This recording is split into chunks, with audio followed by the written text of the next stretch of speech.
The rain had come sideways since noon, the kind that found the seams of a coat and stayed there.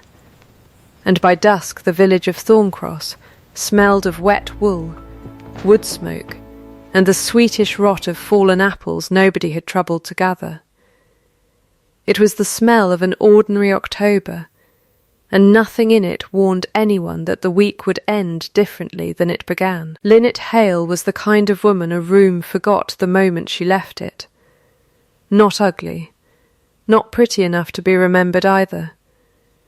26, thin through the wrists, with hands roughened past softness by cold water and harder use. Her father had been dead 9 years, drowned in the Esk in a spring flood nobody talked about any more, and her mother had followed him into the churchyard 3 winters later of a cough that never let go. Linnet had stayed on alone in the cottage at the edge of Thorncross Wood, mending linen for coin, and doing the one thing she had always done without being asked or paid for it. She healed animals. She had no learning for it, no book, no license from any surgeon. She had a set of hands that did not shake around a frightened creature, and an ear that could tell a true limp from a favoured one, and a patience that the village found strange in a woman who owned nothing and married no one. Farmers brought her lame horses before they brought them to the smith. Old women brought her cats with torn ears. She never asked for more than they could give, and often took nothing at all, and when they pressed a coin on her she would fold it back into their palm and say she would have done it for anyone. It was true. That was the trouble with her, if trouble was the word. She would have done it for anyone. The ford below Thorncross Wood was swollen that year past its banks, brown and quick and full of branches torn loose upstream, and it had already taken a sheep and nearly taken the miller's boy. It was going to take something worse before the week was out. Linnet did not know that yet. She only knew that the rain would not stop, and that her fire was low, and that she had 4 candle ends and a heel of bread standing between herself and a hungry Tuesday. She went out anyway, near dark, because the goat had not come to the pen, and a goat left out in that weather would be dead of cold by morning. She found no goat. She found, instead, a shape in the ditch by the old trap-line at the wood's edge, grey and still and enormous, one leg twisted wrong beneath it, caught by the hind foot in an iron trap gone rusted with disuse, and forgotten there by some gamekeeper a season past. It was the largest dog she had ever seen, a wolfhound, though she did not know the word for the breed then, rough-coated, ribs showing through wet fur, blood gone dark and thin in the rain around the trapped foot. It should have bitten her. A wild thing in pain nearly always did. It watched her come instead, its eyes rolling white at the edges, and made no sound at all, which frightened her more than snarling would have. She knelt in the mud in her one good skirt and did not think about that either. She talked to it low, and even the whole time her hands worked, the way she talked to a horse gone lame, the way she talked to nothing at all really, just sound to fill the space between fear and trust. The trap had rusted nearly shut. It took her the better part of an hour, kneeling in freezing water, working the spring with a stick, and then with her own fingers. Torn and bleeding by the end of it, before the jaws gave, and the leg came free. The dog did not run. It could not have run on that leg if it tried.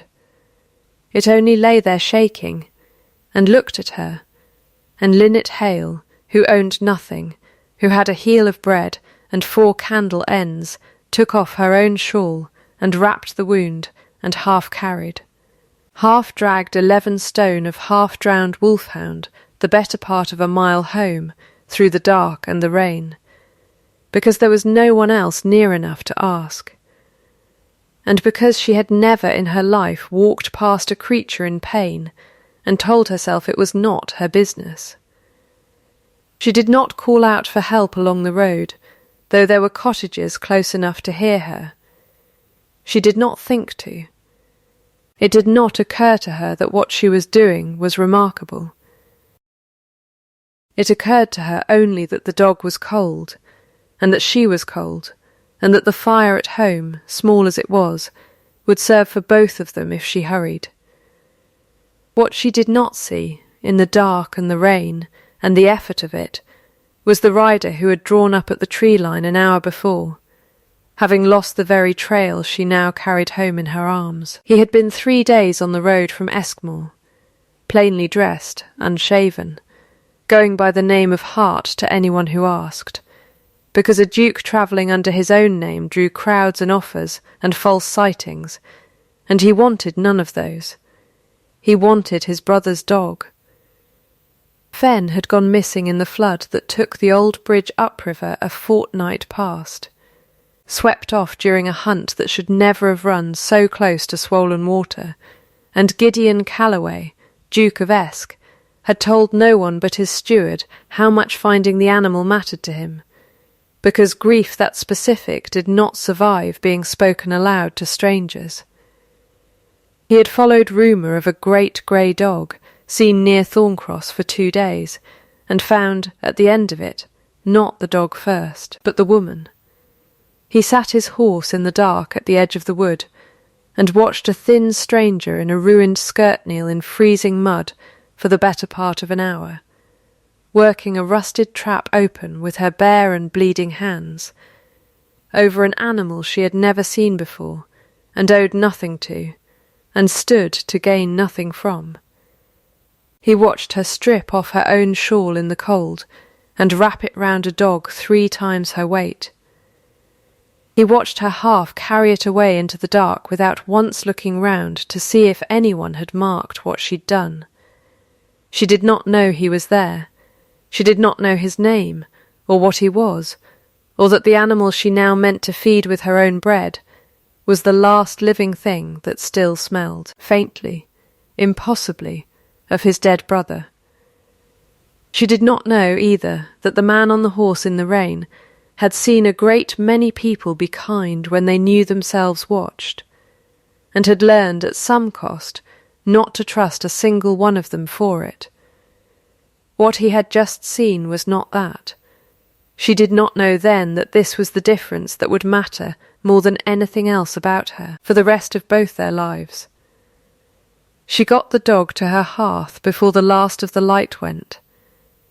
She built the fire up with wood she could not spare, and set the last of the tallow to burn well past when she should have saved it, and she sat up with her fingers in the animal's matted fur half the night, feeling for the fever that would tell her whether the leg was going to mortify or mend. She had no physic to give beyond hot water and clean rag and the willow bark she kept for her own headaches, and she used all of it on the dog, and none on her own torn hands. Near midnight the wolfhound's shaking eased. Somewhere past that it slept, its great head heavy across her knee, and Linnet Hale, who had eaten nothing since morning, sat very still so as not to wake it, and found that she did not mind the cold half so much with that weight against her. She did not know she had been seen. She did not know the man who had watched her from the tree line had turned his horse away at last, not toward the inn where he had taken a room under a false name, but toward the surgeon's house on the far side of the green, where he left instructions, and coin. And no name at all, only that any bill from the Hale cottage this month was to be sent quietly to him. She would learn none of that for weeks.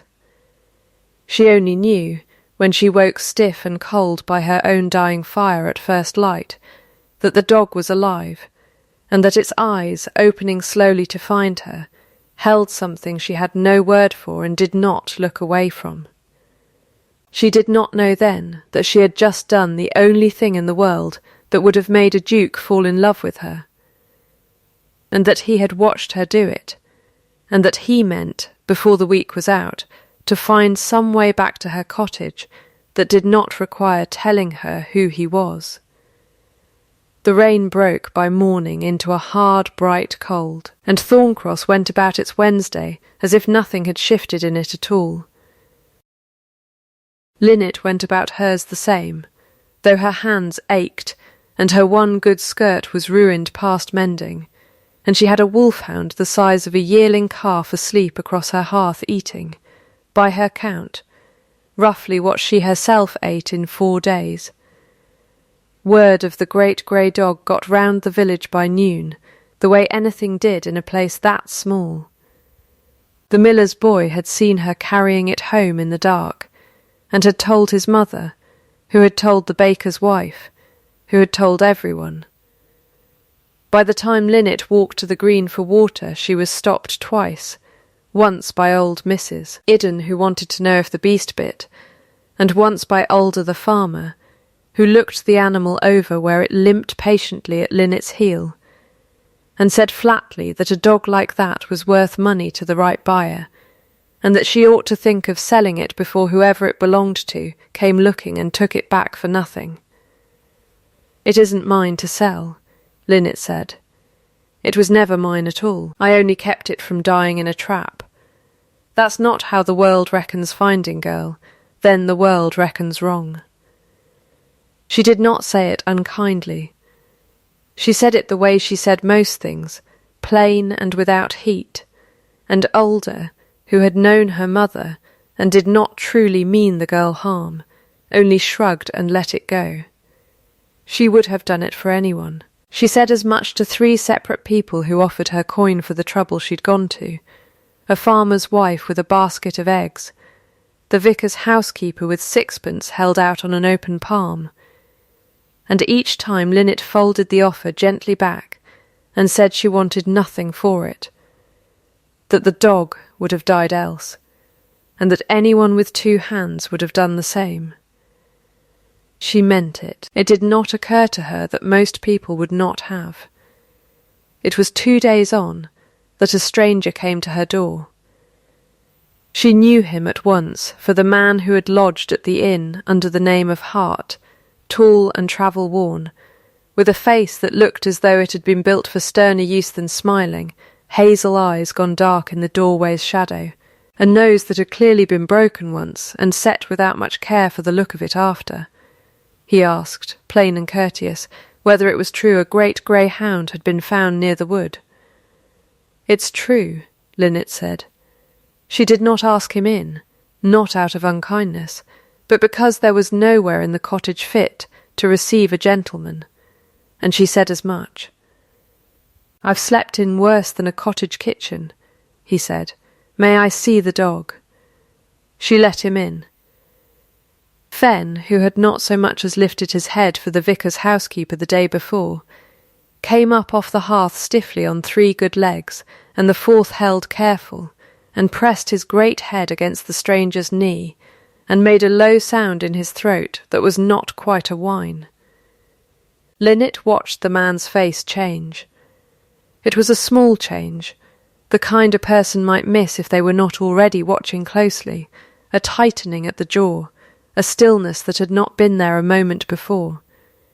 And then it was gone, folded away as neatly as it had come. "You know him," she said. It was not a question. "I've seen him before," Hart said, which was true and not the whole truth, and he did not elaborate, and Linnet, who had learned young not to press where she was not owed an answer, did not press. "He's not fit to travel yet," she said instead. "The leg wants another fortnight at the least, perhaps longer. If you know whose dog he is, I'll keep him gladly till then. He eats little enough. He looks to eat a great deal," Hart said, glancing at the dog's ribs. "Less sharp already than they had been 2 days past." "Less than he did," Linnet said. "I don't grudge it him. You've had nothing for your trouble." "I didn't do it for trouble's worth." She said it plainly, the way she said everything, and turned back to the fire so as not to be looked at while she said the rest of it. "He'd have died in that trap by morning. That's reason enough for anyone." Hart was quiet a moment.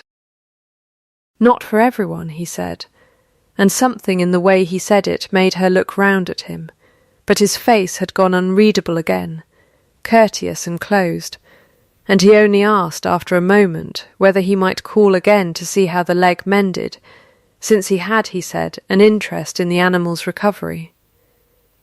She said he might.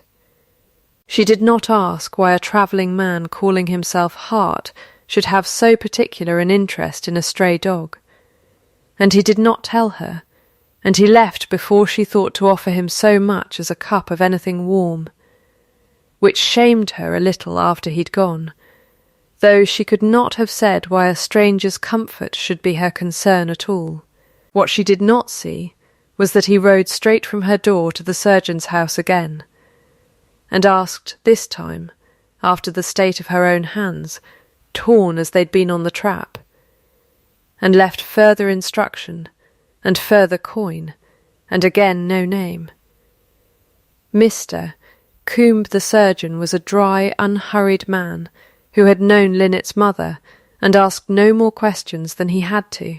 When Linnet came by his house 2 days later for a fresh dressing on her palm, more from Coombe's insistence than her own concern, he told her the account was settled, and would go on being settled, by a gentleman who wished no thanks, and had given no name. What gentleman? Linnet said. The kind that pays and asks not to be thanked for it, Coombe said, which was not an answer, and he offered nothing further, and busied himself with her hand until she stopped asking. She thought of the man called Hart. She told herself it could not be him, a traveller, a stranger, lodging at the village inn on what money he had, and yet she could think of no other soul in Thorncross who had any particular reason to trouble himself over her torn palm or her dog that was not hers. She did not know then that she was right, and that the coin came from a man who owned 4 counties' worth of land, and had never in his life had to ask the price of anything, and that he had begun, without quite admitting it to himself, to arrange his days around finding reasons to ride to her door. He called again within the week, as he'd said he would, and found the dog stronger, standing 4 square now, though favouring the hurt leg still, and Linnet at the table mending a farmer's shirt by the last of the daylight, her ruined hands moving fast and sure over the needle despite the bandaging. "You're a healer," Hart said, watching her work, "of stitches as well as legs. I mend what people bring me. Cloth, creatures, it's the same skill, mostly. Knowing where the tear runs and not making it worse before you close it. That's a philosophy as much as a trade. It's not a philosophy, it's mending." She glanced up, and something dry moved at the corner of her mouth, the nearest thing to a smile she'd given him yet. Philosophy is for men with time to sit and think about why the shirt tore. "I haven't the leisure." He laughed. It surprised them both, a short, rough sound as though the muscle for it had gone stiff from disuse, and Fenn's ears came up at it from the hearth, and Linnet looked at him with open astonishment, because nothing in his face till then had suggested he owned a laugh at all. "You did not think I could," he said, catching her look. "I did not think you did it often." "I don't." The laugh was gone as quick as it came, folded back under that same careful stillness. "I've had less reason to, of late." She did not ask him why. She only nodded, and threaded her needle again, and let the silence sit, comfortable rather than empty, and it was in that silence that he told her, without quite meaning to, that he had lost a brother that spring, in the same flood that had taken the old bridge, and that the dog had been his brother's before it was anyone's. "Then he's more than a stray to you," Linnet said quietly. "I'm sorry. I'd have treated him no differently, but I'm sorry I didn't know." "You'd have treated him no differently," Hart repeated, as though the words were worth turning over twice. That's rather the point of it, I find. She did not understand him.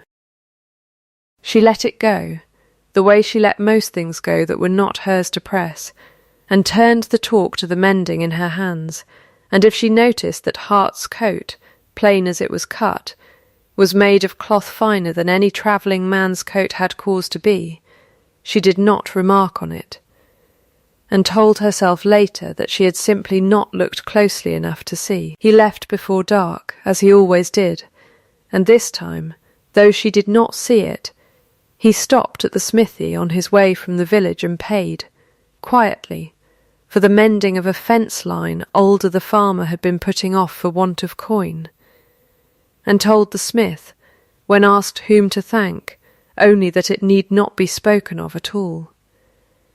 The frost came hard that year by the 2nd week of November, and it was in that cold that Lady Honora Calloway arrived at Eskmore Hall to winter with her nephew the Duke, as she did most years, and to remind him, as she did most years, that a house without a mistress was a house going gently to ruin. She had run Eskmore's affairs since Gideon's mother died, by force of habit and force of will in equal measure, and she had strong opinions on where a duke's obligations lay, chief among them that they lay with Lady Frances Kell, only daughter of a viscount, whose lands marched with Eskmore's along the northern boundary, and whose marriage to Gideon would tidy a boundary dispute 40 years old. She had not been at Eskmore a week before she heard, from her own maid, who had heard it from the kennel man, who had heard it from half of Thorncross, that the Duke had taken to riding out under an assumed name to visit a cottage woman who had found his brother's dog. She said nothing to Gideon of it directly. She was too practised for that. She arranged instead, with the easy authority of a woman who had run a great house for 15 years, to be present at the Thorncross market on the Saturday.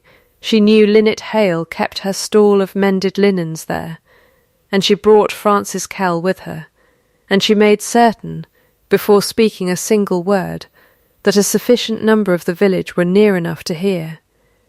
"You're the girl who took in the Duke's hound," she said, without preamble, looking Linnet over as one might a horse offered at an unfavourable price. "How resourceful of you. I hear he calls on you himself now. Quite the coup for a cottage seamstress." Linnet set down the shirt she'd been folding. "I don't know what a coup is, my lady. I know I found a dog dying in a trap, and kept it from dying further. How very selfless." Lady Honora's laugh came in 3 short practised beats, a sound Linnet would come to know well enough to dread before the winter was out. "And your hands so beautifully suited to the work. Do forgive me. I only wonder what a man of the Duke's position could possibly want, with a woman whose hands look as though they've spent a lifetime in a wash-tub." "They have," Linnet said. "I've never claimed otherwise." "No," Lady Honora agreed pleasantly. "You never would you? It's rather your whole appeal, I imagine. So very honest, about so very little." A ripple of laughter went round the near stalls, thin and uncertain, the kind that came from people who did not want to laugh, but did not want to be marked as not laughing either. Frances Kell, beside her ladyship, said nothing at all, and had the grace to look uncomfortable, but did not contradict her. Linnet did not flush, she did not look away, and she did not raise her voice, and when she answered it was in the same plain register she used for everything. "I found a creature in pain, and I helped it," she said. "I'd have done the same for you, my lady, if I found you in a trap, though I don't doubt you'd manage to get free of one on your own. You seem well practised at setting them for other people."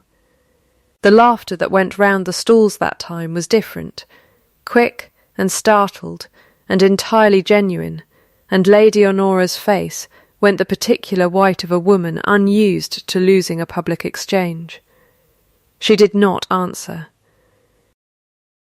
She gathered Frances Kell by the arm instead, and swept off toward the church end of the green, and it was only as she went that Lynette saw, at the edge of the crowd, the man called Hart standing very still, his jaw set hard, his eyes on Lady Honora's retreating back, with an expression Lynette had not seen on him before, and could not name. He did not come to Lynette's stall that day. He came to the cottage that evening instead, later than he had ever come, and when she opened the door to him his face was still carrying whatever it had been carrying since the market. "I heard what was said to you," he said, without greeting. "It was said to a good many people, near enough. It's not the first unkind word I've had over my hands, sir. It won't be the last. It ought to be the last, at least from her." His voice had an edge to it she had not heard before, controlled but only just.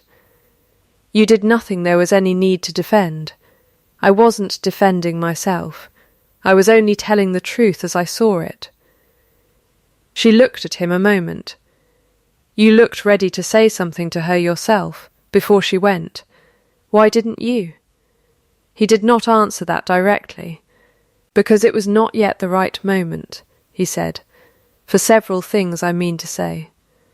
She did not understand him, and something in his face told her not to ask further, and she let it lie, the way she let most things lie, and only stepped back to let him in out of the cold. And if her hands were not quite steady setting the kettle to boil, she told herself it was only the chill of the evening, and nothing more than that. The accusation came the following week, and it came from Lady Honora's own hand, delivered by her footman to the parish constable, laid in the plainest possible terms. The Hale woman, it said, had taken into her keeping a valuable animal known to belong to the Duke of Esk, had concealed the fact of its ownership for above a fortnight, had accepted payment from persons unknown for its care, and had, moreover, ingratiated herself with a gentleman lodging in the village under a false name, in a manner that raised serious question as to her honesty in the whole affair. It was not theft precisely as written. It did not need to be. It was written to raise exactly the kind of doubt that could not easily be answered, and it was written by a woman who understood precisely how such doubt spread through a small place faster than any denial could catch it. Lynette was summoned to give account of herself before the parish magistrate on the Thursday following. She went without weeping, because she had trained herself long since not to weep where it showed, and she stood in the cold little room above the inn, and answered every question put to her plainly and without softening, that yes, she had found the dog in a trap, that yes, a gentleman calling himself Hart had since called upon her more than once regarding its recovery, that no, she had asked for, and received no payment beyond what the surgeon Coombe had told her was already settled by some. Benefactor unknown to her. Unknown to you, the magistrate repeated, not unkindly, but with the weight of a man who did not quite believe it.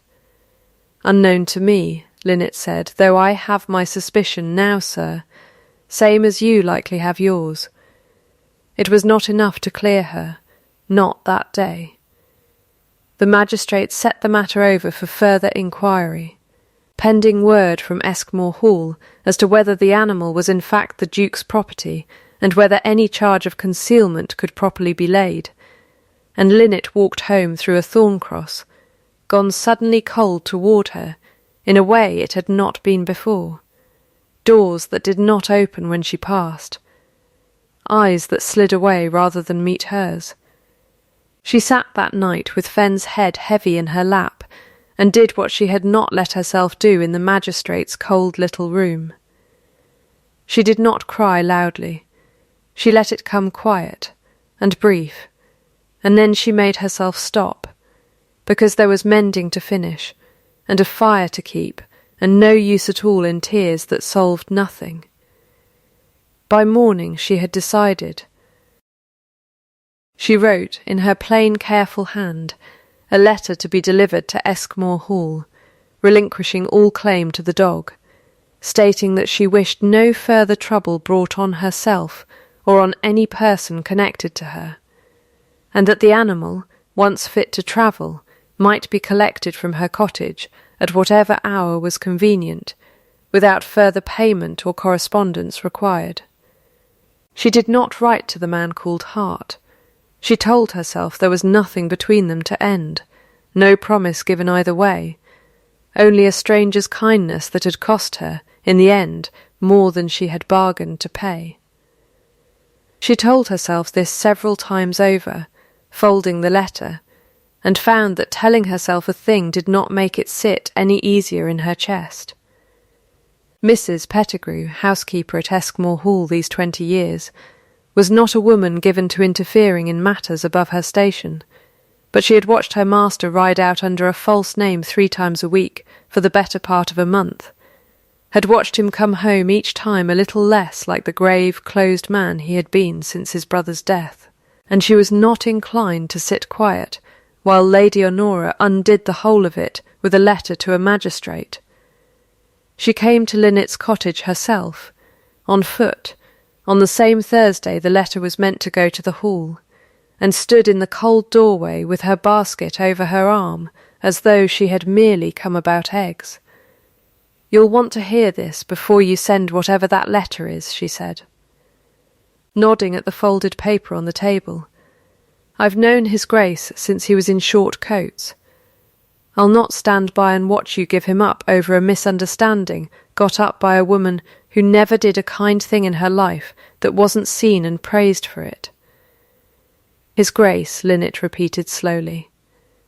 "Mr. Hart, if you like the sound of that better, Mrs., Pettigrew said, dry as the autumn leaves underfoot. "Gideon Calloway, Duke of Esk, master of Eskmore and 4 other houses he never visits, and the most tight-lipped man about his own goodness I have ever had the trial of keeping house for." Linnet sat down slowly on the bench by the fire. "He's paid your surgeon's bills since the week you pulled that dog from the trap, Mrs., Pettigrew went on, settling herself uninvited across the table, the way a woman does who intends to say her piece in full. "Paid Alder's fence-mending too, and never let it be known whose coin it was. He's done the like for half of Thorncross over the years, quiet, always quiet, a roof mended here, a debt forgiven there, and asked not to be thanked for a farthing of it, because he says, and I've heard him say it more than once, that a kindness with a name attached stops being a kindness and starts being a bill." "Why," Linnet said, "why would he hide it?" "Any of it." Mrs. Pettigrew looked at her a long moment, not unkindly. "Because his last betrothed wept prettily in front of company, and was cruel to a housemaid the moment she thought no one of consequence was watching, and it near broke something in him, to learn it after the fact, when it was too late to matter. I think, Miss Hale, he has spent every day since testing whether there's a single soul left who is the same person watched as unwatched. I think he found her kneeling in a ditch in the rain over a dog she owed nothing to, and I think that answered his question rather more thoroughly than he expected it to." Linnet did not speak for a long while. The fire popped once, and Fenn lifted his great head from the hearth, and looked at her as though he too were waiting on her answer. "He should have told me who he was," she said at last, low from the start. "He should have," Mrs. Pettigrew agreed. "Men who've been made careful by grief are not always wise about the manner of their carefulness. That's not an excuse. It's only the truth of it, same as I'd tell it to his own face." She rose, gathering her basket. "The letter's yours to send or not send, Miss Hale.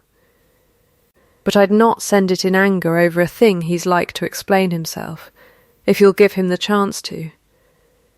She left the letter unsent that day, though she did not decide, even then, quite what she meant to do instead. He came that same evening, before she had settled the question in her own mind, and she knew from his face on the doorstep that he had already heard of the magistrate's summons, and of Lady Honora's letter, and very likely of Mrs. Pettigrew's visit as well, for there was nothing at Eskmore that housekeeper did not eventually make known where it was needed. "May I come in?" he said. Not as Hart. "I think you know that now. I know it." She stood back to let him pass, and he came into the small, warm kitchen, ducking his head under the low beam out of long habit for rooms not built for a man his size, and stood by the fire a moment before he spoke again, as though gathering something he had rehearsed and found. Now the moment had come, insufficient. "My name is Gideon Calloway," he said. "Duke of Esk. I gave you a false one from the first day I came to your door, and I let you go on believing it every day after, and I am not going to make excuses for that, because there are none that hold up to what it cost you this week." "Why?" she said. Not angrily. She only wanted the truth of it plainly, the way she wanted everything plainly. "Because I have been lied to by people who knew precisely who I was," he said. "By a woman I was to marry, who was gentle to my face and cruel to those beneath her the instant she believed herself unwatched. I learned, after, what she truly was, when it was too late to matter to anyone but myself. I did not want to make that mistake twice. I wanted to see who you were when you believed no one of rank could see you at all. That is the only test I have ever found that tells the truth of a person. You did not curtsy to a stranger in the rain. You did not ask what I was before you decided whether to help what you found.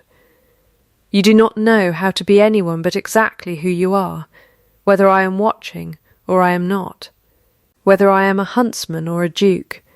That is the whole of why I am standing in your kitchen tonight, instead of riding away and calling the matter closed." She was quiet a long moment, her hands very still in her lap, not shaking, though she had half expected them to. "You might have told me," she said, "before it cost me the whole village's good opinion." "I know it. I have no answer that makes that right, only that I am sorry for it, plainly without excuse." He looked at her, and something in his careful stillness cracked just slightly, enough to show what was underneath it. "I will withdraw the whole matter from the magistrate tomorrow myself, and I will make it known, publicly, whose fault the delay was, and it was not yours. Whatever you decide of me after that, the dog is yours if you want him. I'll not take him from you as payment for anything, and I'll not use him as a reason to come back to this door again if you'd rather I didn't, and if I would rather you did," she said quiet. "Then I would ask nothing of you tonight for it," he said. "I would only ask that I might be permitted to come back, honestly this time, under my own name, and let you decide in your own time what you think of the man attached to it.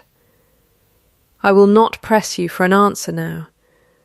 I would rather have your no, freely given, once you've had time to be sure of it, than a yes given tonight, because you feel some obligation to a duke standing in your kitchen."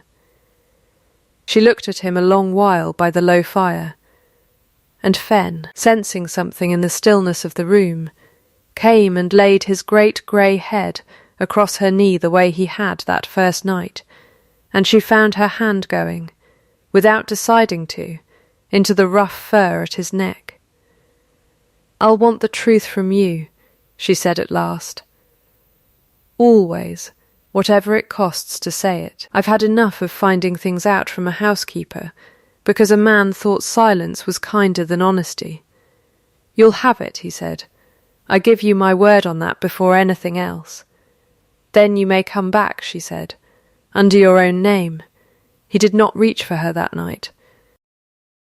He only bowed, as courteous and as careful as he had been the very first evening at her door, and left her sitting by the fire with the dog's head heavy in her lap, and it was only after the sound of his horse had faded down the frozen lane that she let herself smile, alone, in a way she had not let anyone see her smile in a very long time. The magistrate withdrew the matter within the week, and did so, at the Duke's own insistence, with a public statement read at the church door that named Lady Honora's letter for the malicious thing it had been, and named Linnet Hale for exactly what she was, a woman who had saved a dying animal, and asked nothing for it. Thorncross, which had turned cold toward her so quickly, turned back nearly as fast, the way villages do, ashamed in the way villages rarely admit to being ashamed, with extra custom at her mending table, and small unasked kindnesses left at her door. Lady Honora did not stay at Eskmore past Christmas. What passed between her and her nephew in his study the week the magistrate's statement was read, no one below stairs ever learned in full, though Mrs. Pettigrew was heard to say that his Grace's voice, ordinarily so quiet, had carried further than usual, and that Lady Honora's trunks were packed for Bath within 3 days, and that her name was not spoken warmly at Eskmore again for a good long while after.